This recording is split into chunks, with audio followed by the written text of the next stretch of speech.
આપણે હાલમાં ગોંગજોથી યુ જઈ રહ્યા છીએ. તમને બહારનો થોડોક નજારો દેખાડું.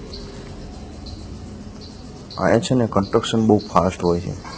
બિલ્ડિંગો છે ને 1 વર્ષની અંદર 15-18 માળ લગીની ફટાફટ બનાવી નાખે છે. જો કન્સ્ટ્રક્શન બહુ ફાસ્ટ છે, બહુ ફાસ્ટ છે કન્સ્ટ્રક્શન, અને સારું પણ કામ છે. આખું આરસીસી બેચ ઉપર બહુ સારું કામ કરે છે.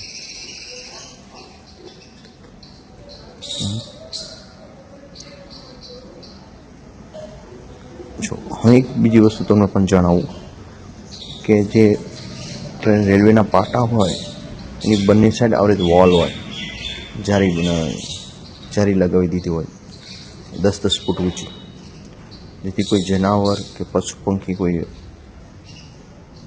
રેલવે ટ્રેક ઉપર ન આવી જાય, એ અકસ્માત ન થાય. બુલેટ ટ્રેન છે, અહીંયા બુલેટ ટ્રેન છે ને 300, 350, 400 1 કલાકના કિલોમીટર કાપી શકે છે. 350-400 કિલોમીટરની સ્પીડે ચાલતી હોય છે ટ્રેન.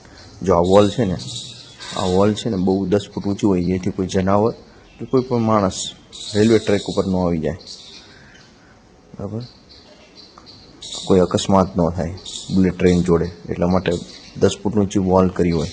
હવે હજારો કિલોમીટર લગી કરી નાખી હોય. બંને સાઈડ આવી રીતે હોય છે. તમને ખબર છે આવડી જો ખુલ્લી ટ્રેક હોય તો માણસો બધા અંદર એન્ટર થાય. આપણે તો રેલવે પાટા પર શું ઘટના ઘટે એ આપણને ખબર જ છે.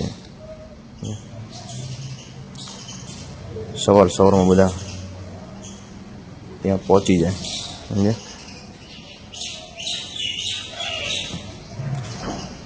જો વોલ શું છે, કોઈ જનાવર